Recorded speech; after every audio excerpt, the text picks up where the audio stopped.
Good evening and welcome to the Pullman City Council meeting for this Tuesday, August 23rd. Nice to have you here. And with that, Dee, please take roll. Mayor Johnson. Present.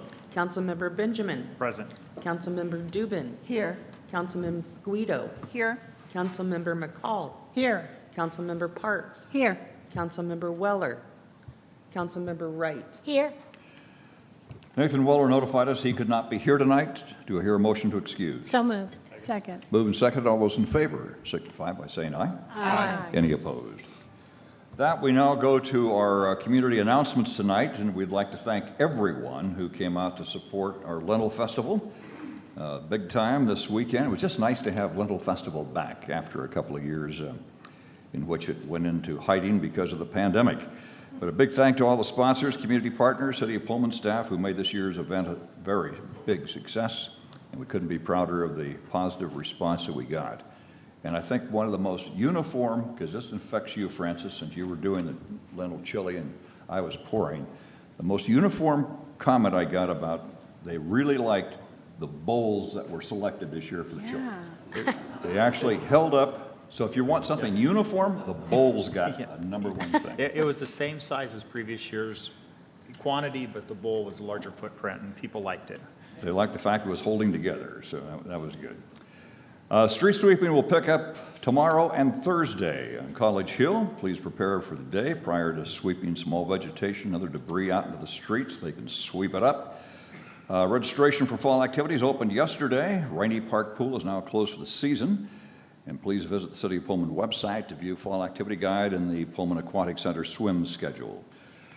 Pullman's first ever roundabout was completed last week at Terreview Drive and North Fairway Road, and that was done actually ahead of schedule, meeting the goal of opening prior to the start of the WSU fall semester. They're still working on it's a private contractor on the one on Highway 27 in Albion. They're still working on that one. And also, WSU Pullman fall semester obviously underway, so Pullman Transit is back to full-time again with full schedule. I have a couple of proclamations to share with you tonight. One is on the 31st anniversary of the independence of the Ukraine, whereas 31 years ago tomorrow, the Parliament of Ukraine formally declared an independent, sovereign, and democratic Ukrainian state establishing territorial integrity of the Ukraine. And whereas for centuries the people of Ukraine yearned and struggled to achieve an independent state, all the while preserving their culture, language, and self-identity. Ukraine has always been a special bond with the United States, and with over 20 years working relationship with the U.S. and NATO deployments, and I'm shortening the proclamation down a little bit for tonight, but I have declared that on behalf of the citizens, we proclaim this day tomorrow, August 24th, a Ukrainian Independence Day, and request and urge citizens to join in commemorating this important anniversary. We have a number of people from the Ukraine that live here in the Pullman area, and they're great contributors to our culture, and we appreciate them very much. And I was asked by one of them if we would come up with a proclamation, and we did. Also, we have the 100th anniversary of Troop 444 from the Boy Scouts. The Boy Scouts of America provides the nation's foremost youth program of character development and value-based leadership training, which helps young people be prepared for life, and has been serving the country since its inception in 1910. More than 130 million young men and women have participated in the BSA youth programs. More than 35 million adult volunteers help carry out the BSA mission. And whereas Boy Scout Troop 444 in Pullman is celebrating this year more than 100 years of serving Pullman, being chartered originally in 1921, and for the last 50 years, the Rotary Club of Pullman has maintained that charter. Troop 444 has developed 78 Eagle Scouts, 40 just in the last 20 years. And the City of Pullman has benefited from these Eagle Scout projects, including baseball fields, trail repairs, food bank storage and receiving areas, dog park improvements, Pullman preschool garden, blood and food bank drives, improvement at the Gladish, a Scout House picnic area, tables and art at the middle school, among others. And whereas we're grateful for the many individuals who have volunteered their time over the last 100 years as Scoutmasters and Assistant Scoutmasters who have passed on that a Scout is trustworthy, loyal, helpful, friendly, courteous, kind, obedient, cheerful, thrifty, brave, clean, and reverent. And therefore be it resolved that I, Glenn Johnson, the mayor of the city of Pullman, and a communications merit badge counselor, do hereby proclaim Sunday, August 28th as Boy Scout Troop 44 Day, and we celebrate with more than 100 years of this troop serving our city's youth and our community. And Mike Heston, our fire chief, is the district leader of the Boy Scouts, and our sergeant with the police department, Chris Engel, is the scoutmaster for Troop 44. And yes, he was a communications merit badge with me many years ago. He mentioned that one day we were talking. He says, you realize, you know, he says, I got my merit badge for communications from you. And I'm going like, oh, that has been a while, hasn't it? Okay, so anyway, we're grateful for the work that they all do. And now with that, we have a couple of confirmation of appointments. The first one is a motion to confirm the appointment of Thad O'Sullivan as the city attorney for the city of Pullman. We're on a contract with that. We met with him after Laura announced that she was going to Nebraska, and Laura highly recommended Thad. And Mike and I met with Thad in Laura's office up in Spokane, and we've set up a contract to get us by here for the time. So Thad, again, thank you for agreeing for that, and I'm entertaining a motion right now to confirm Thad O'Sullivan's the city attorney. So moved. Second. Moved and seconded. All those in favor signify by saying aye. Aye. Any opposed? And the next confirmation of appointment is for the reappointment of Carol Chippen to the Cemetery Committee with a term expiring December 31st, 2024. Do So I hear a moved. motion on that? So moved. Second. Moved and seconded. All those in favor signify by saying aye. Aye. Any opposed? With that, we now go to the Fire Department July 4th Fireworks Activity Report. And our Fire Marshal, Darren Jones, is here. Do we need a motion? On the committee? Did we? Pardon? We need to have a motion for the adjustment to the agenda. Oh, did I? Oh, excuse me. I missed, Darren, you're going to have to wait for Bobby Ryder. I knew there was one sheet of paper that got messed up here, so thank you very much for all that. Now, we'll just go right ahead with our Civic Trust. Now that I have this correct page here in front of me, Bobby Ryder, Pullman Civic Trust. Thank you, Mayor and Council. I wanted to stay and hear that anyway, so it was just fine. But anyhow, thank you very much for having us before you today. I have a PowerPoint, and what I don't know is what brings it up. This is Rob. He can get everything up there. There's no problem. The one that we had Yeah. available Oh, on no, board docs, it's we've got that one? actually- Yes, I didn't see a different one. There was, but that's okay. We okay going with that? We will go with this. Okay. So that remote might or might not work, but you can at least Okay, work with just work that. with those? Give me just a second to get those on those screens. Okay, that's fine. So I do have a PowerPoint today. It is my draft PowerPoint. But anyhow, there may be a typo or two, but we'll just slide right over those.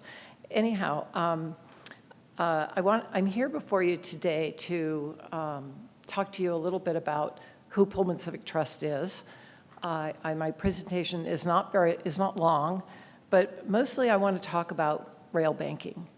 A little bit about Pullman Civic Trust is that we are a nonprofit volunteer organization of more than 700 community-minded citizens of the Palouse. We were established in 1983, and we have partnered on many projects with the city and the county, including the Bill Chippen Palouse Trail, the Three Forks Wayside, River Park Waterfall, and the check dam in the River Park, Pine Street Bridge and Plaza, the city trail system, which was a Prop 1 bond that resulted in a trail system around College Hill. And we continue to enhance the region's trail system and advocate for trails and strive for community, economic vitality, and health. One of our projects in the last year was to work with the city on lighting our bridges, and I'm sure you all have seen that. When we worked with a grant with Jennifer Hackman on that she was able to secure, which was great. But the contractor said that he was out of money. It must have been a time plus materials probably contract. And we felt that if you look in the upper left corner picture, that's what it looked like. But we felt that the verticals needed to be lit to really accent the architecture. And so Pullman Civic Trust paid over $4,000 to get this labor done. We had the lights. The lights had been purchased, but we needed just a little bit more to finish it, and we feel like it gave it a little bit more panache. Another event that we've done the last 2 years is Pedal Pullman. And 2021, we started it, and it was in conjunction with the Lentil Festival. We have some pictures here. Well, at the time, you remember last summer, or in 2021, we had fires, we had smoke, the air quality was horrible. But for some reason that day, the clouds lifted and the smoke blew away, and it was a beautiful day. And we were thinking if we had 20 people, we would consider it a success. We had over 80 people, and it was a huge success. And so here's some of the pictures of 2021. This gentleman and his son, who's in the motorized wheelchair, spoke with us a long time about how important these trails have been for him and his family, and in particular, that having an event like that just was really something cool that he could do with his son.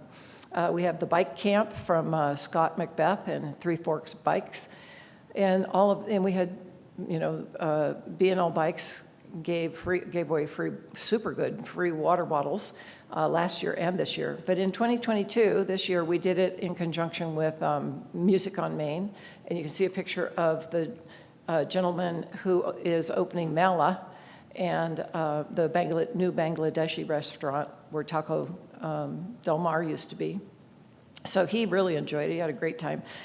It was in 2022, a little typo there. And we actually, I learned, had 46 participants. And I was polite saying it was 99-degree heat. I think it was about 101. It was one of our hottest days of the year. And we thought if we had 10 participants, that would be a success. We had 46 participants. So that, again, a huge success. But I came here today, those are just some of the things that we've done. We have a lot of fun in the community, and we have a great board of people. I want to talk today, though, about rail banking. And in 1916, there were 270 miles of linear rail lines in the U.S., and by 1990, the active rail lines were down to 141,000 miles. And this was of concern to the federal government, who had built these. And so they wanted to know what to do, and they came up with an idea. They had the National Trails System Act of 1964, and that was to amend that act, and in 1983, they included rail banking in Section 8D. So what is rail banking? Section 8D is, of the National Trails System Act, allows a railroad to free itself of responsibility for an unprofitable rail line by transferring it to a qualified private or public agency for interim use as a trail until such a time as the line is needed again for rail service. This process is called rail banking. And so here we have Pullman, Washington, and the shape and the organization of Pullman is the result of the railroads and the topography. The railroads knew where the flattest terrain was. Because of their legacy, we potentially have an opportunity to ensure amenities of our community that they become connected. And I'm going to take just a minute to get my proper notes here. But the idea is we could potentially have an opportunity to secure community amenities connected by a ribbon of trails. As a growing community, Pullman needs more spaces to recreate. Trails are a cost-effective way to meet these demands because they're extremely efficient parks.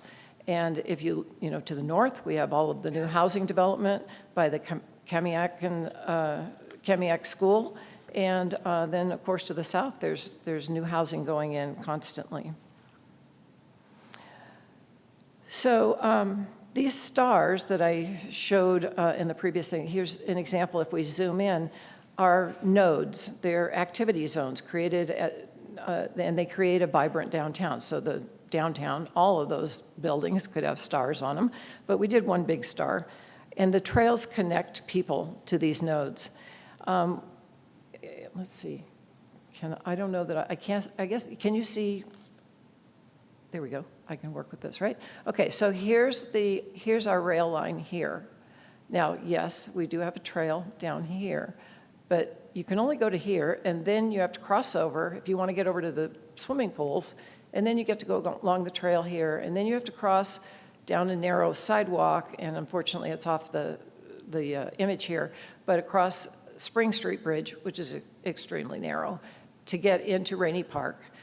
If this were rail banked here and were a trail, you would just come directly on down and you would pop into our swim center down there. And that connects us more directly to our downtown. So we already have this great bridge here that brings us into Pine Street Plaza, another great amenity. And so all of these nodes, we have, if we had a trail through there, it would connect you more directly to the Pullman Heritage Depot. And that is becoming really quite an activity center for our community.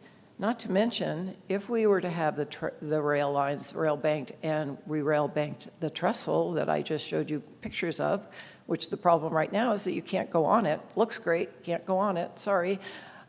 It connects you into that as an activity zone, and then, of course, into our great library that just celebrated 100 years. So how much space are we talking about? This is where the Lentil Festival, Beer Garden, and Concert was located, down at the base of College Hill, or College Avenue. There is a 25, when I was involved with this when I worked at WSU and was told we could have 25, there's 25 feet of right-of-way, rail right-of-way. We had to stay 12 and a half feet off of center line. Well, 12 and a half feet off of center line, if you look at this truck here, it's about that big. I mean, it's less than a double stack parking space, which I believe our parking spaces in Pullman are 18 and a half feet long. So, it's a ribbon that would go through. And the importance of that is that here's an example of where Pullman has green spaces that provide active spaces, such as we have the skateboard park. Over here, we have quiet spaces, such as the check dam and the river park over here. We have recreational opportunities with the paths and so forth that we have. And then we have the playfields on the other side of the viaduct. We have river access, parking, great parking, and this parking is really important for WSU when they're in session, but it's really important for us as the Lentil Festival. And off of this picture, of course, we have Rainey Park, which provides great shade. So if we go to the other side of the viaduct, we have, let's go back just a second. I remember when this was pretty much derelict land. I mean, it was a couple of sheds that were in pretty poor condition, and then it went downhill from there. And so we have a similar situation over here in this piece of property. The trail goes along here. We have a very busy road that happens when there's tournaments, softball tournaments. I've measured this area of parking where the kids park on one side, cross the road between cars to get to where they're going to play. And there's about 60 parking spaces there. So I worked with a class of students, landscape architecture students. We kind of looked at that, what could we do with it?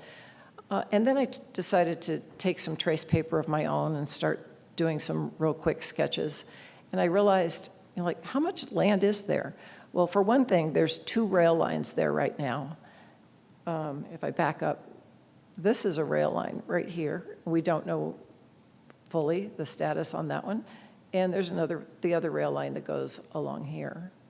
So there's much to be known about this property, but if we take that sketch and we lay it over that property, over that, that photograph, there are potentially three soccer fields, 2 full-size and 1 small-side soccer field, and 76 parking spaces potentially within parking lots, and then, of course, all the green space where you could cross.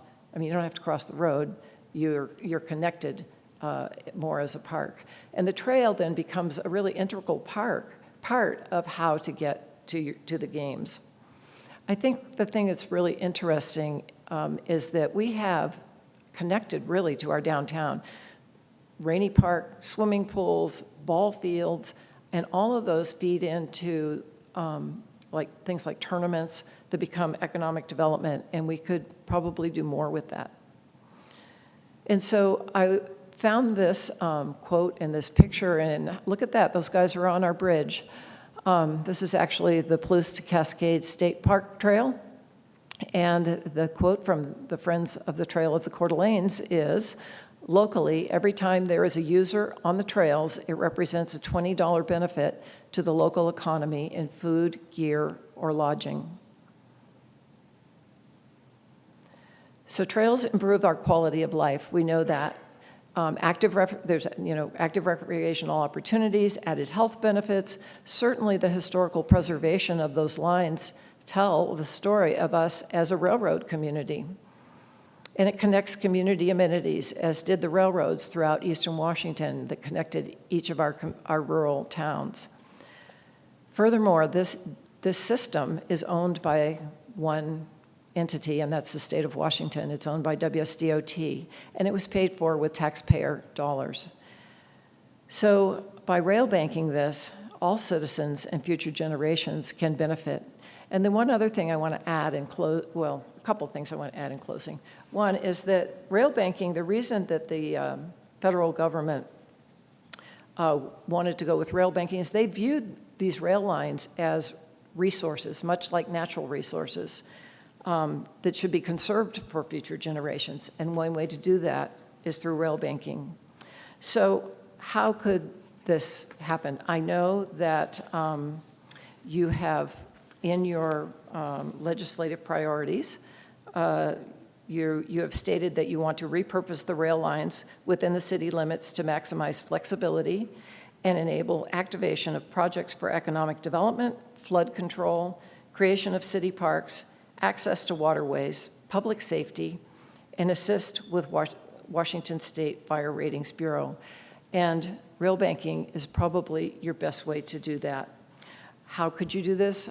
We are proposing that you work. Pullman Civic Trust feels it should be a government-to-government kind of solution. It should go through the city, should work with DOT, and DOT is working with the governor's office at this point in time to craft a budget proviso about that would result in asking for the money for the process to do the rail banking. And so it would, the strategy would be to request a budget proviso to pay for the rail banking process and the negotiations and the hiring of contract management and all of that, and attorneys, fees, and so forth that are involved in the process. And so we believe that if we can get this budget proviso put together, if the city and the staff can do that, it could go before the legislature in this next session. Certainly could go before our legislators before that, and then into the session, we hope. And in closing, I want to just say that I know that you have this handout, but I want to underscore this, that by rail banking in-town rail lines, many development concepts desired by the community can happen within railroad and city right-of-way. Meanwhile, the rail trails become the connectors to activities such as playgrounds, ball fields, a BMX park, and to development nodes such as downtown shops, businesses, restaurants.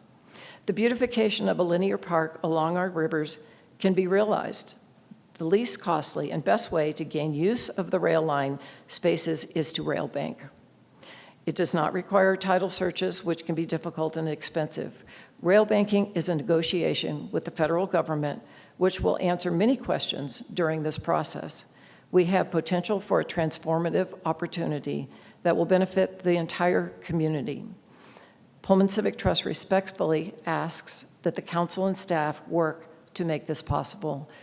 Thank you very much, and I'll take questions, and I also want to introduce Bob Russell, who is an attorney, and he works with Pullman Civic Trust. He's a retired attorney, but he worked for 30 years in land use law, and then went on to teach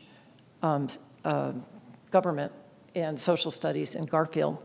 So he's kind of a big town, small town guy, and he knows a lot about this topic and is happy if you would come up, Bob, to answer questions that you might have. And we have a couple of minutes for that, so any questions? Megan? So Bobby, I want to express my thanks to you and the Civic Trust for being diligent about rail banking and promoting that cause and doing the education that goes into that to see what it takes. I also think it has a lot to do with who we are as a city in terms of the railways and kind of our brand, if you will, as we look to create that brand for Pullman. I guess my question has to do with, you're talking about the next legislative session, and I know you've had some conversations with some of our state legislators. Can you let us know what kind of feedback you're getting from them, or What kind of feedback? yeah, the support that they might be willing to give? Sure. During the legislative tour, I did have a conversation with Senator Schessler, and he was very supportive. He said, no, let me put it this way. I'll rephrase that.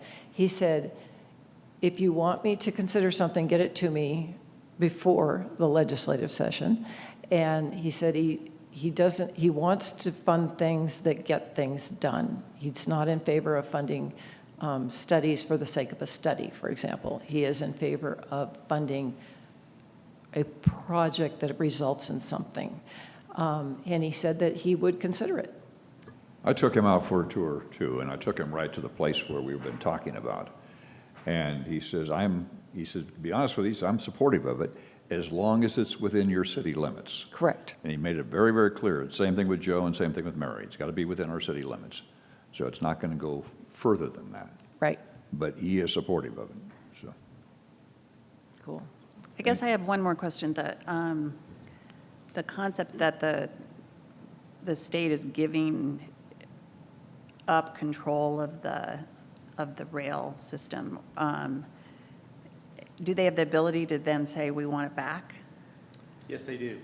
Under the law, the federal law that involves rail banking, they can give 1 year's notice that they wish to reclaim the land for the purpose of rails.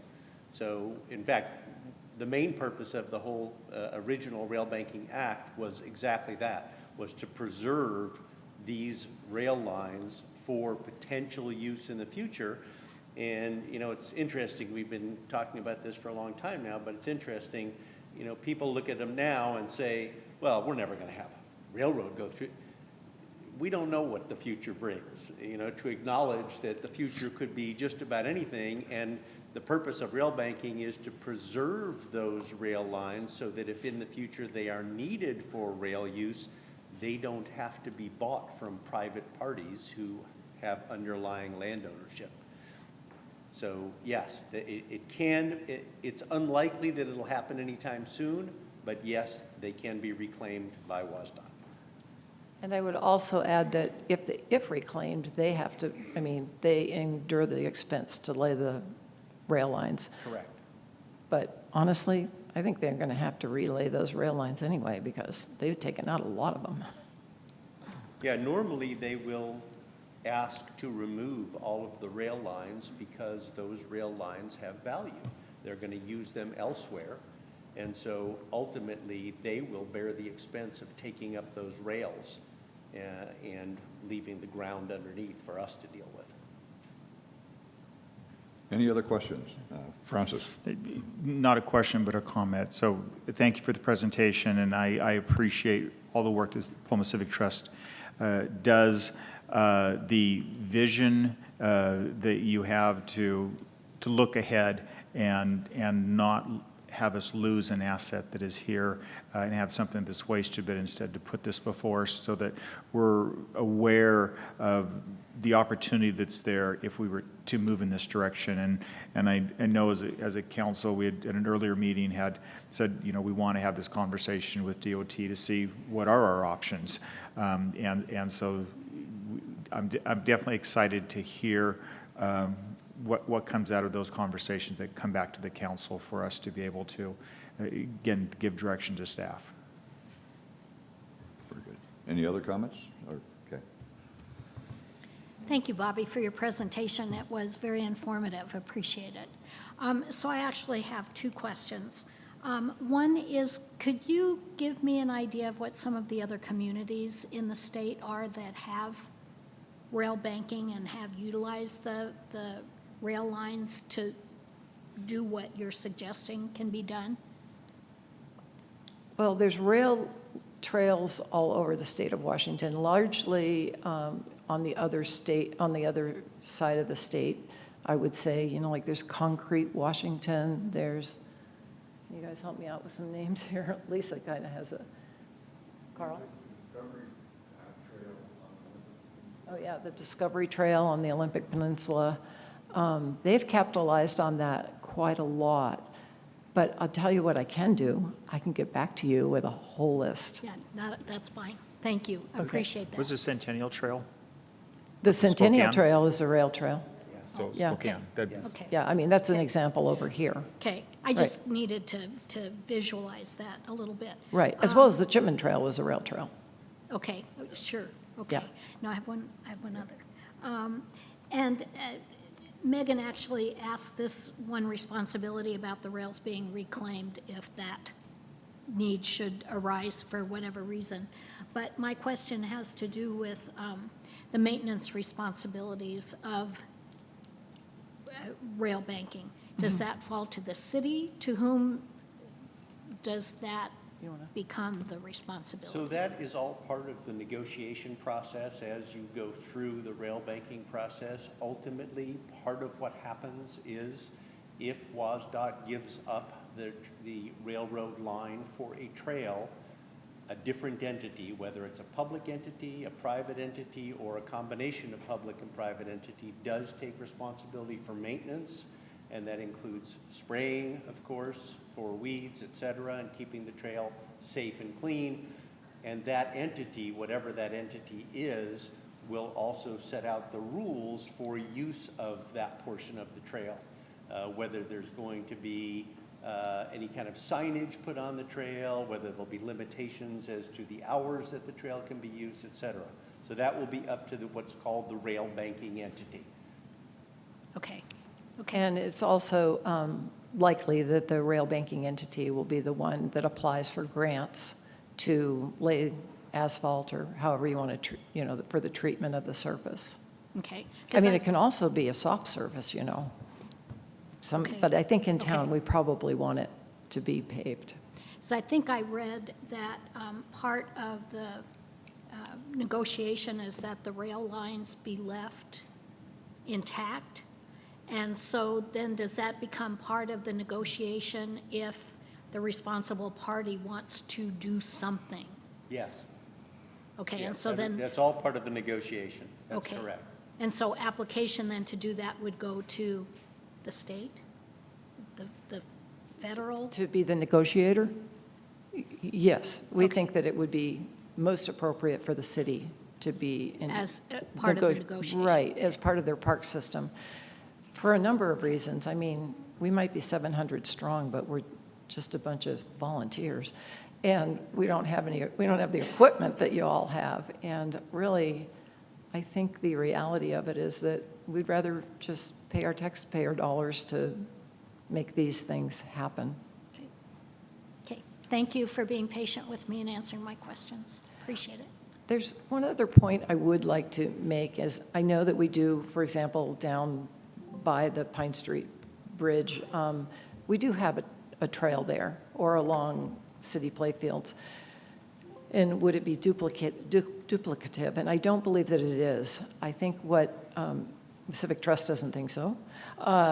We have a lot more traffic happening on our 10-foot wide path. We have 10 feet there. And on there, we have motorized chairs. We have regular bicycles. We have walkers. We have joggers. We have baby carriages. We have scooters. We have, non-motorized scooters. I mean, we have all of these things that, e-bikes, explosion of e-bikes, and they're probably going to only get bigger. And so to be able to have those options to move some of that traffic from one over to another side or plant, have trees, have some shade, so you create more of a boulevard where, one way this way and one the other. It creates a lot more safer options and opportunities. Okay. Thank you very much for your presentation. Thank you. And I know that we participate with the county maintaining the Chippen Trail and weeding and all the other things that go along with that. So with that, now, Darren Jones, you had a promo before, so now you're all ready for the fireworks activity report. And we welcome you to the city. I'll do it publicly. We're very happy that you took the job as our fire marshal, and you've done a great job so far. So keep up the good work. Well, thank you, Mayor. Thank you, City Council, for having me.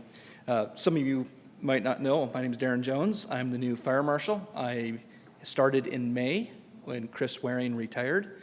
I previously worked up at WSU as the Fire and Safety Compliance Officer. So I'm happy to report that we had a great 4th of July. It seems like it was quite a while ago, but it wasn't that long ago. And partially, we had a good 4th of July because of the cool weather and maybe the holiday on a Monday. So this year, we could sell fireworks on the 1st through the 4th. We only had one vendor in town. Typically, we have 3. So that may have been one of the factors why we had a little safer holiday season.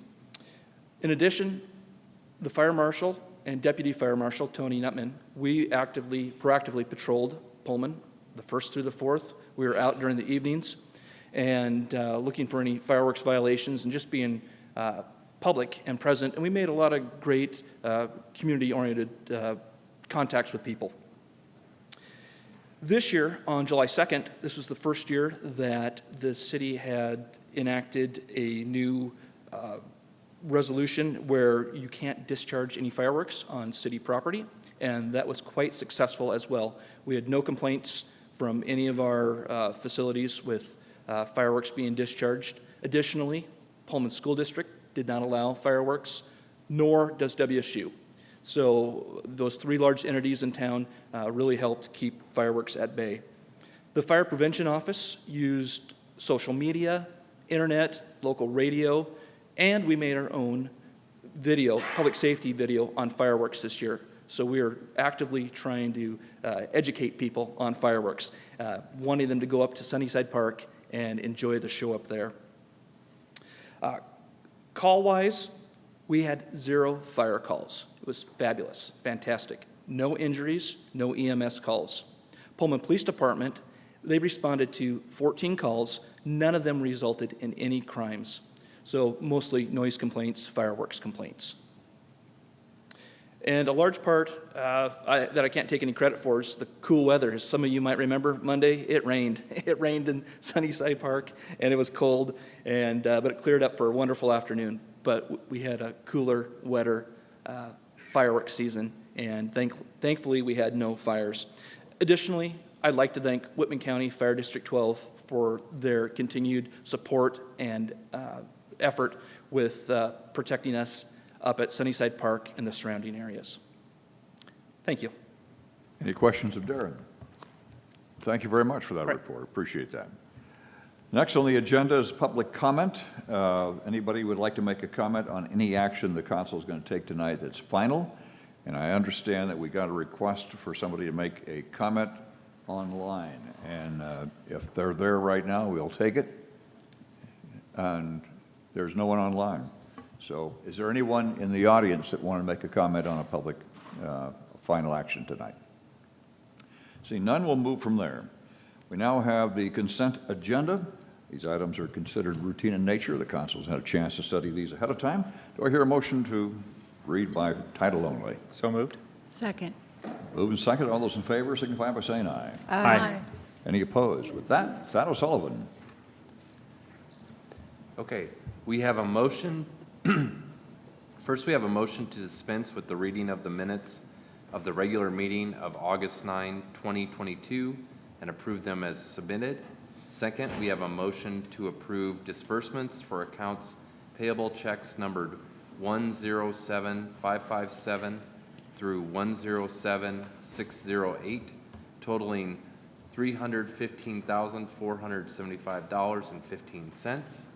Third, a motion to approve disbursements for accounts payable checks numbered 107609 through 107626, electronic transfers 73, 74, 891, and 897 through 902, payroll direct deposits numbered 78710 through 79068, voiding 78688, totaling $1,417,559.35.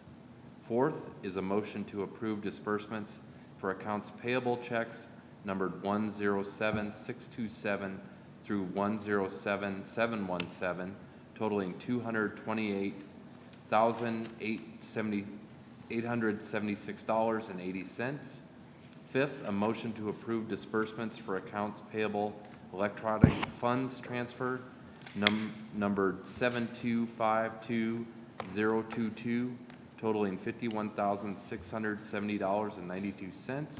And finally, a motion to award Pullman Transit Facility Master Plan contract to TCF Architecture PLLC. Is there any item the council would like to offer discussion? Seeing none, the consent agenda consists of items 1 through 6. Do I hear a motion to approve? So moved. Moved and seconded. All those in favor signify by saying aye. Aye. Any opposed? With that, we go now to a public hearing. This is a public hearing to consider the Pullman Transit Fare Policy. With that, we got Wayne Thompson, our transit manager. Thank you, Mr. Mayor. Good evening, council. Currently, we have a transit fare structure, but we have no fare policy. On those rare occasions, historically, when we have changed the structure, we've come to you with a resolution to increase the fare. That happened in 1999, 2017, and 2019. What we're looking for with a fare policy is to acknowledge the local responsibility to contribute to the operation costs of our system, but also identify a strategy to keep that service affordable for those paying at the door, primarily by identifying other means of revenue. What we're already doing locally is we have utility tax. That's about 20-25% of our budget. Local grants, like what we have with WSU in a full service, full contract year, that funds about half of our operating budget. And then grants.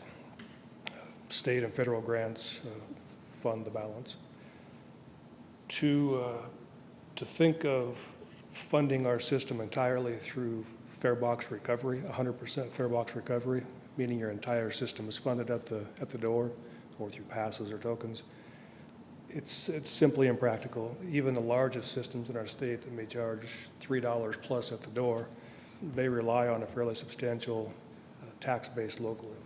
Most systems, in fact all systems besides ours, rely on sales tax. We rely on utility tax. To put this into perspective, the concept of 100% fare box recovery at the door, we have a $5 million operating budget, roughly. The last full service, full collection year, 2019, we only collected through passes, tokens, and fares just over $40,000 total. So that should help put it in perspective. This policy formalizes that approach. It seeks a balance between identifying and accepting there is a local responsibility to help fund the system, but also to keep it affordable by looking at those outside sources.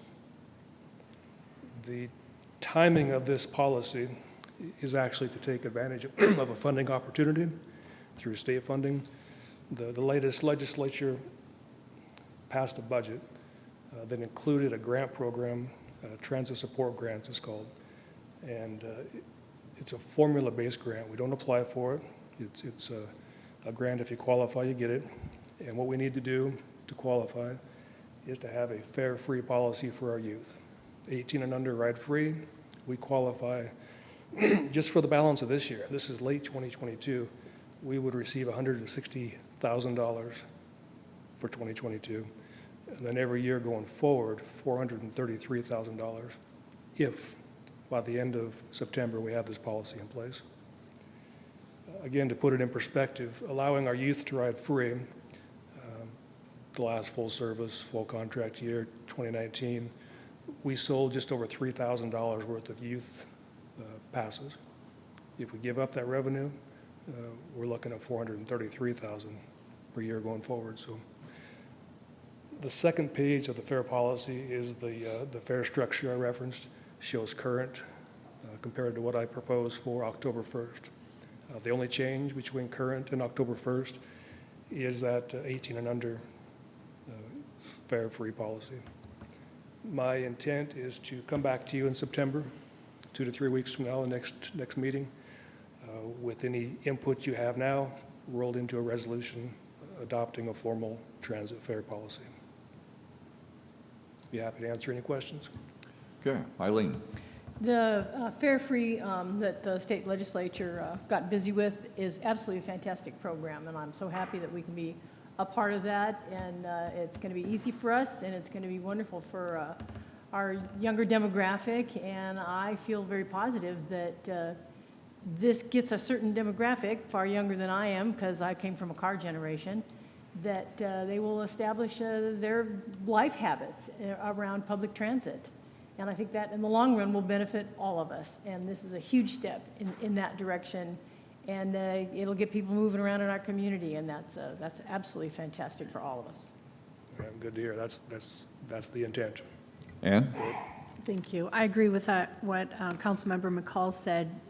I had two sons who benefited from the school passes during the school year, but then in the summer, it wasn't there because it was only during the school year. Right. So to extend it into the summer allows our young people access to recreation, food service programs, things like that. That really is a good thing for our families. Thank you. Any other comments? When I was at UCLA, rode the Santa Monica bus lines every single day and became very much enamored by the good bus service that we had down there, and same like we have here. So. And I rode it when I first came to town, when we had the real old buses. So I can talk about those because now they're all modern. We've got electric and hybrid, and it's really doing a good job. Thank you. So we need to have a public hearing. So at this point, is there anyone who would like to make a comment on the Pullman Transit fare policy as explained by Wayne here tonight? Anybody like to make any comment on that? Going once, twice? We'll close the public hearing. And any other, we've heard positive comments to come back with this policy so we can get it in and we can get the money. Good. Thank you. I think that was all part of it, right, Wayne? Thank you very much. Okay, our next item, we're now at the regular agenda item. Our first is an ordinance creating a Diversity, Equity, Inclusion, Belonging Committee, and with that, Mike Urban. This is one of our council goals. So, Mike? Thank you, Mayor. Good evening, Council. Before you tonight is ordinance number 22-20, creating a Diversity, Equity, Inclusion, and Belonging Committee directly from the council goals and additional goals that have been provided since the first batch of goals in last year. In September of 21, a group of, a task force, I guess for lack of a better term, got together and started working on the framework of what this would look like. Councilmember Parks was on that. Tremaine Gaither, Special Assistant to the Provost for Inclusive Excellence at Washington State University in Pullman. Megan Vining, the Recreation Manager. Myself, and it was really spearheaded by Joanna Bailey, who was our library director up until this summer. This was passion project for her. And I actually feel kind of bad not getting this to a point where she could present this to you herself, because she put a lot of energy into this. But what we have before you tonight is an ordinance that would codify a committee as well as a jumping off point for the committee, where we talked about a mission, a vision, and some goals to get them started, and certainly allow the committee to evolve and become more of what it needs within that diversity, equity, inclusion, and belonging piece. There's a lot more to this diversity, equity, and inclusion and belonging committee than just what's here on paper, but we certainly wanted to give as the task force, we wanted to give the ability for the committee to grow and evolve and continue to serve Pullman the way that the council wants this to be served through their goals. So with that, tonight, the task force is recommending that you approve Ordinance 22-20 as presented and dissolve our task force, and we'll start recruiting for a full-time committee. Any Happy to comments answer or any questions? Okay, first of all, Eileen. This is obviously a good thing, and I certainly support it, and I'm going to vote for it. But I was a little curious that some of the language, like in the mission statement, it says to eliminate racial inequities. Excellent. Again, engagement around race, development solutions for racial equality, and responsiveness around racial equality. Again, there doesn't seem to be any. And then it also references the Washington State, where is it there? The Washington State group, the Diversity, Equity, and Inclusion Department of Washington State Human Resources, and the Washington State Office of Equity and Diversity. And I looked at their language, and it was far more inclusive. It spoke of many things other than, in addition to race.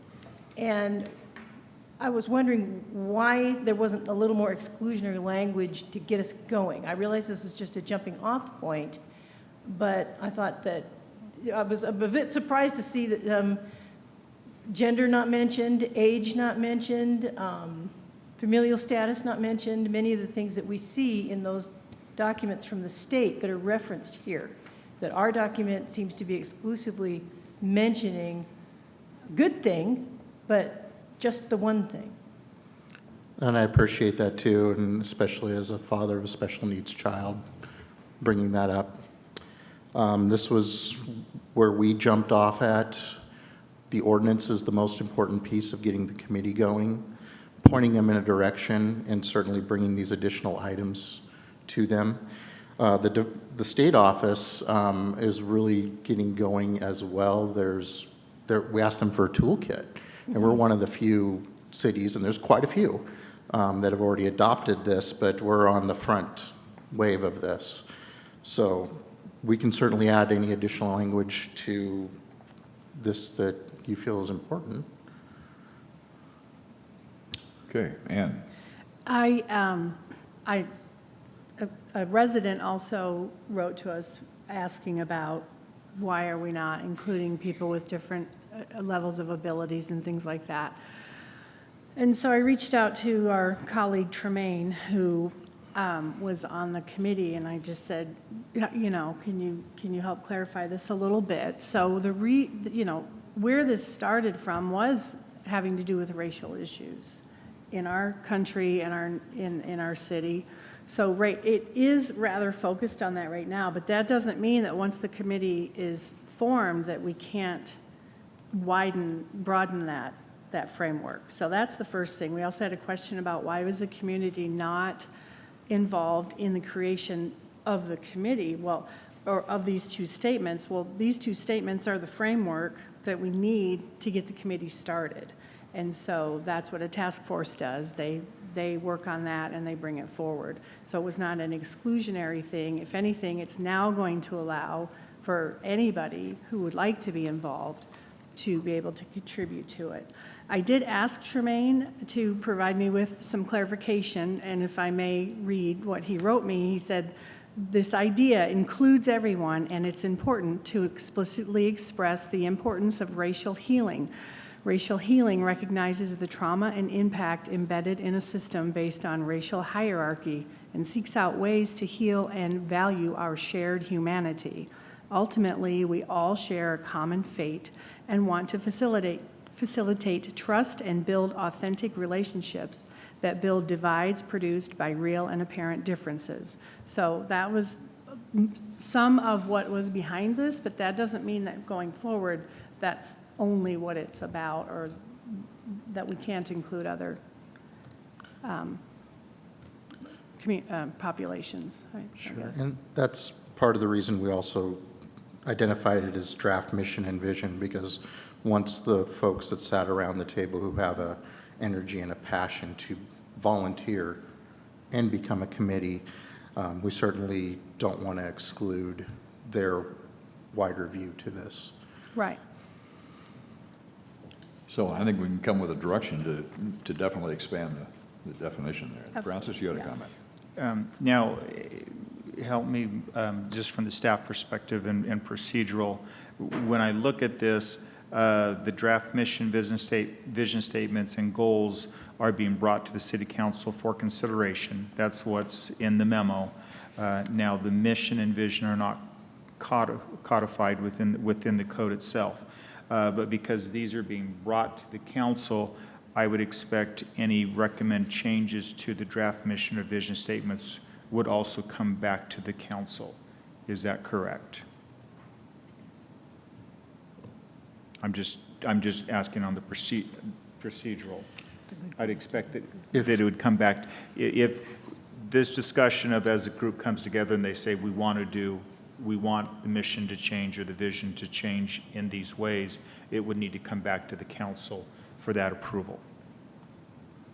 I would defer to the city attorney on this a little bit, because I'm trying to think of what other committees have mission, vision that the council has adopted as Usually the ordinance is codified. just a broad definition. and Right. They define that later on. But I think Francis points out an interesting wrinkle here. Right. So Pat, you had a question too. Well, and maybe I'm going down the wrong path here, but in section 1.57.020, under duties of the committee, it's actually says it shall be the duty of the committee to seek private donations, grants to fund special events, outreach, all of that. Associated with the committee's mission, vision, or goals, the committee shall propose recommendations, policies, et cetera, to the city council for review and adoption on a mutually determined as needed basis. That seems to me like that would be a broad umbrella that would cover changes as you suggest, and also broadening the different definitions as Eileen suggests. That just kind of jumped out at me as maybe a point of clarification. Thad, comments?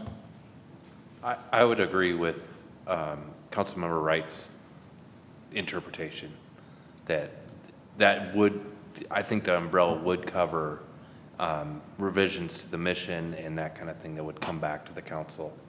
Because the committee really is just advising the council. Ultimately, it's the council that sets the policy, so that's how I would read it as well. Okay, with that, do I hear a motion on this ordinance? Move to adopt ordinance number 22-20. Second. And Thad, would you read the ordinance language, please?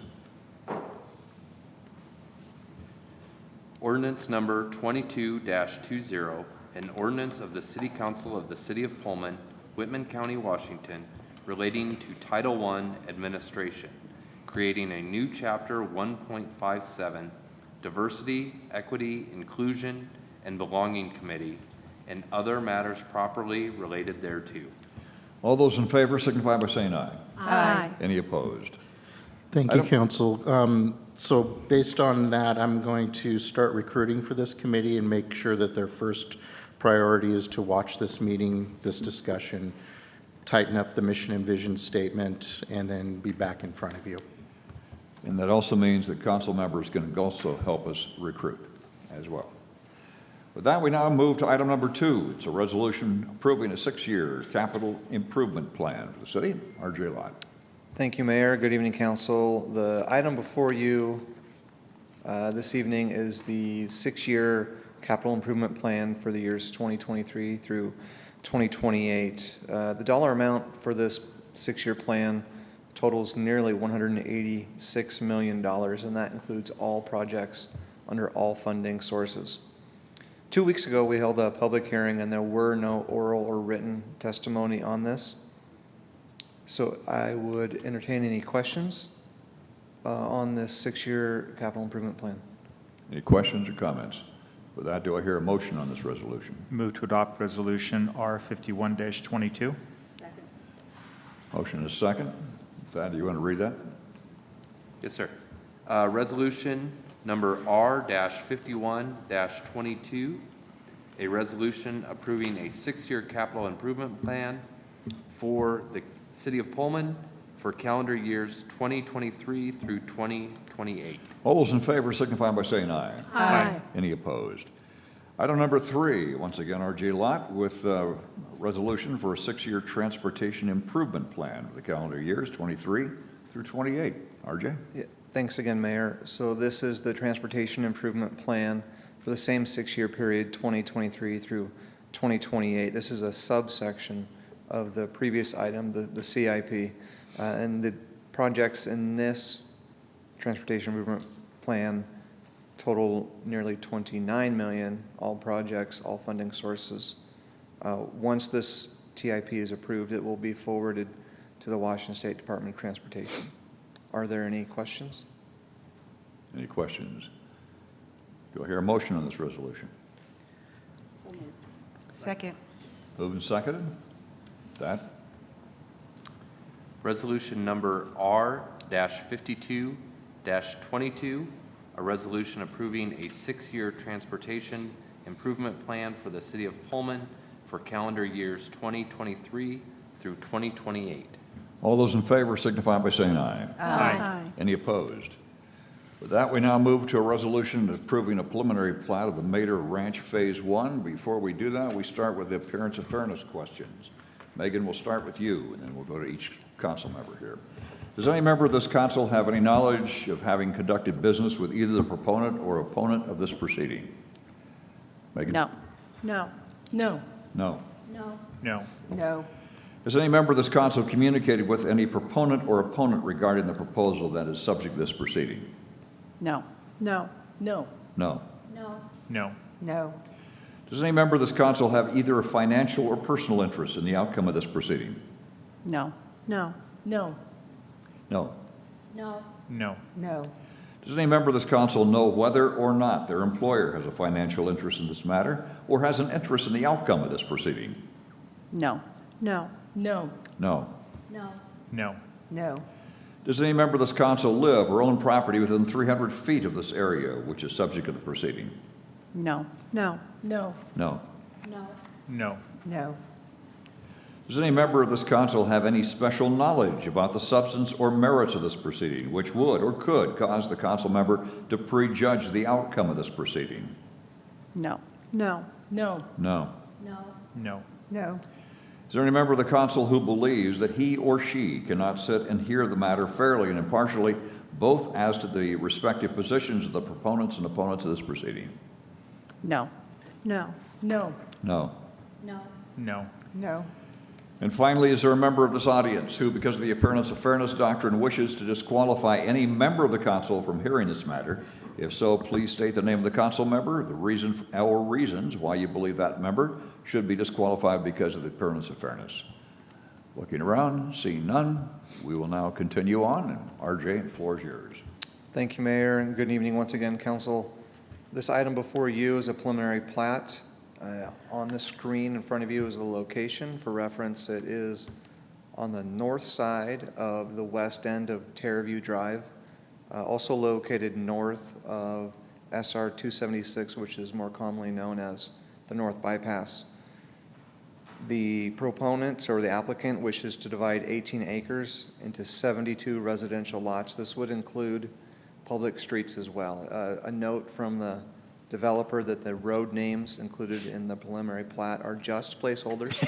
They will not be called after colors, so those will change as we get closer to a final plat. I would like to speak a little bit about the crossing of the North Bypass right-of-way. In your packet, there is an email dated June 1st from Washington State Department of Transportation that gives a preliminary approval for the crossing at this location. Rolling Hills Drive is it's an existing street that currently exists, which is perhaps 50 yards in length. It's very short, but this will continue northerly across the right-of-way bypass. So this crossing for Rolling Hills Drive will be standard street width, and will include sidewalks as well. The DOT has identified this location as a pre-planned crossing, as if the North Bypass were to be built anyway. So this was in the works from the beginning as a crossing at this location. During the public hearing before the Planning Commission back in the month of July, there was one opponent to this project, and the young man discussed his worries about water, and his comments are included in this packet. Public Works has indicated that there is adequate water to serve this preliminary subdivision, and that to address the young man's concerns is that there are no water monitoring or water usage requirements in our code currently. So although we do acknowledge that the water use per capita has been on the decline, the water overall is a valuable resource, and water conservancy is important. So at this time, if there's any questions, I'd be more than happy to answer those. Questions? RJ. Seeing none, do I hear a motion on this resolution? Move to adopt resolution. Move to adopt resolution R52-22. Second. Moved and seconded. Thad? Resolution number R-53-22, a resolution approving the preliminary plat of Matter Ranch subdivision, Phase 1. All those in favor signify by saying aye. Aye. Any opposed? Thank you, RJ. Now we move on to utility rates increase inflation adjustment discussion with Sean Colts, our Public Works Director. Good evening, Mayor and Council. The purpose of this discussion tonight is that city staff is seeking direction from council regarding utility rates increases, specifically to offset the impact of inflation. Describing some of the services that are provided through our utilities, essentially these are the utilities that provide our potable water supply to our citizens, as well as provide sanitary sewer treatment, as well as storm water treatment systems, as well as the engineering services that support those. I want to talk about a few of the examples of recent inflation that are impacting our utilities. And if you look at our common utility parts, such as pipe and fittings, we've had increases just over a year, ranging from 21 to 44%. Our fuel prices have increased, ranging from 45% for unleaded fuel to 71% for diesel fuel just in the last year. And then one of our regular costs in our utility is, of course, energy bills. A common utility bill for energy for our wastewater treatment plant, for example, is about $20,000. And Avista has requested electric utility rate increases of about 11% this year. The Consumer Price Index, since the last utility rate increases, the last water and sewer fund utility rate increases were in 2019. The CPI has increased by 15% in that time period. The Stormwater Fund, the last utility rate increase was in 2011. The CPI increase since then was 31%. Again, however, some of our specific inflationary costs, if you look at fuel and materials and energy prices, those have been higher than the CPI. To talk a little bit about, big picture when we look at detailed cost of service analysis for our utilities, one of the things that we do is we look at a full comprehensive water system plan. If we look at our water system, for example, and we're just about to complete that plan. In fact, right now we're submitting that plan to the Department Washington State Department of Health to get their feedback, and then once we get a final of that, we'll bring that back to council for final adoption.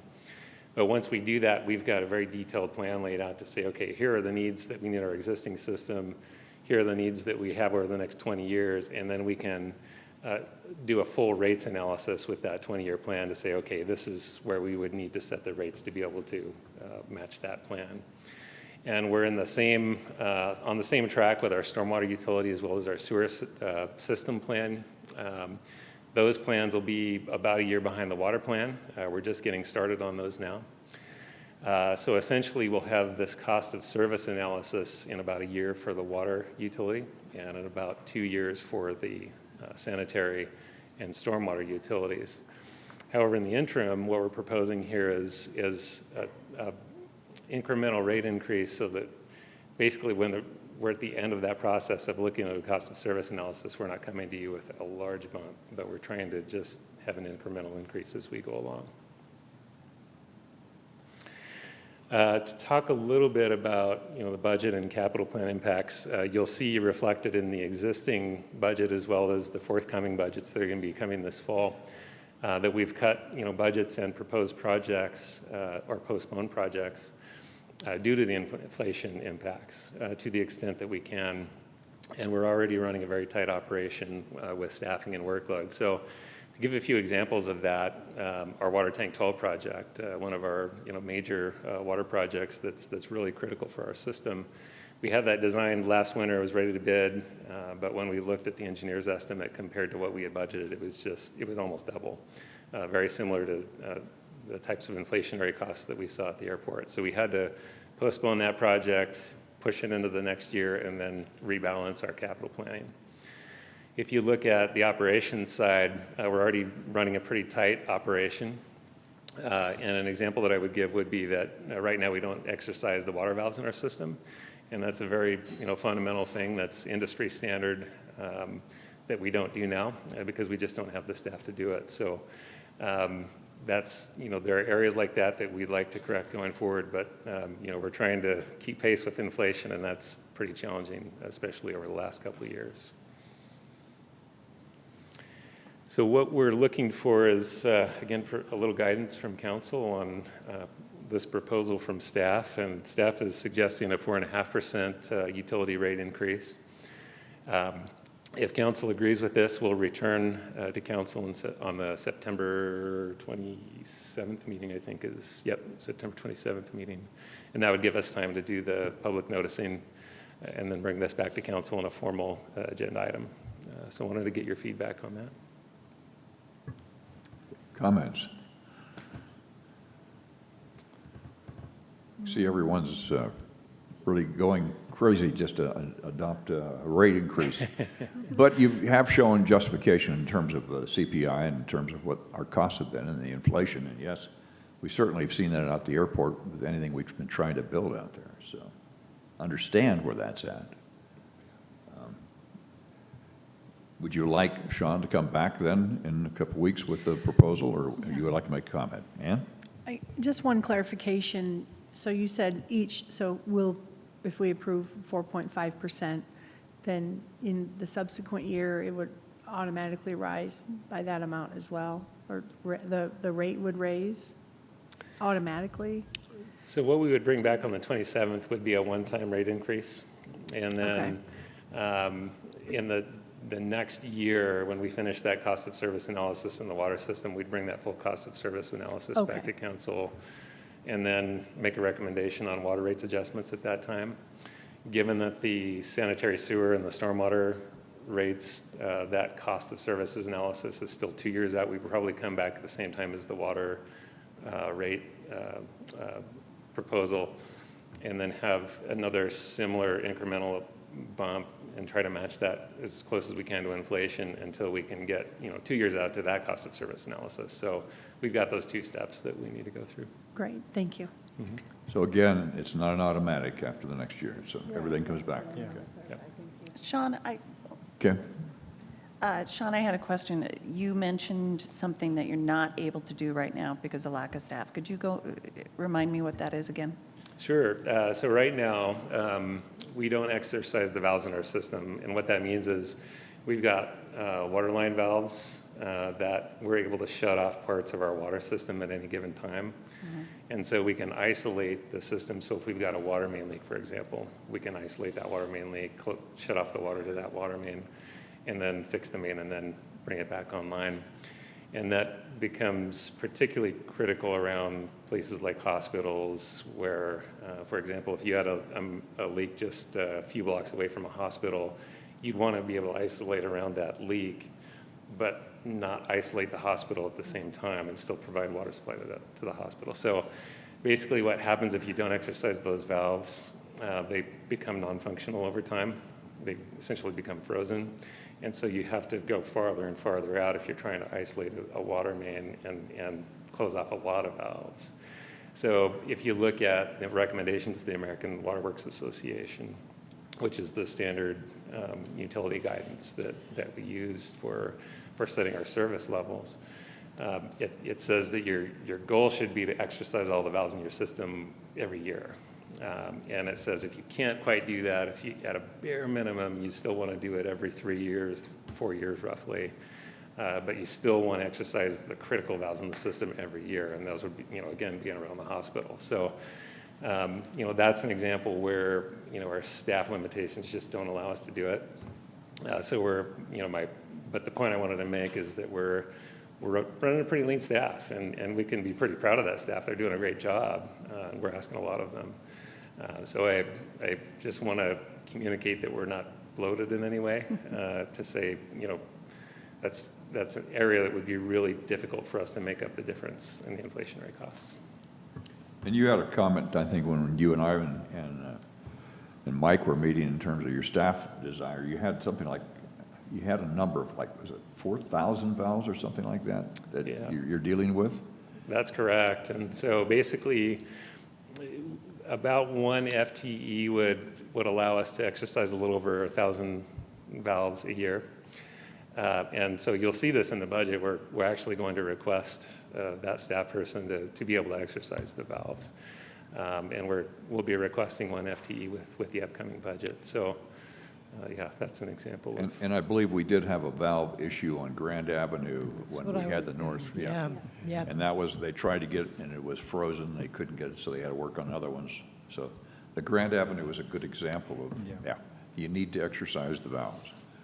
Eileen, did you have? Yeah, that was what I was going to say, that we've had several examples of where this has caused a big problem in the past, because then we drained one of the tanks even because that thing just absolutely would not shut off.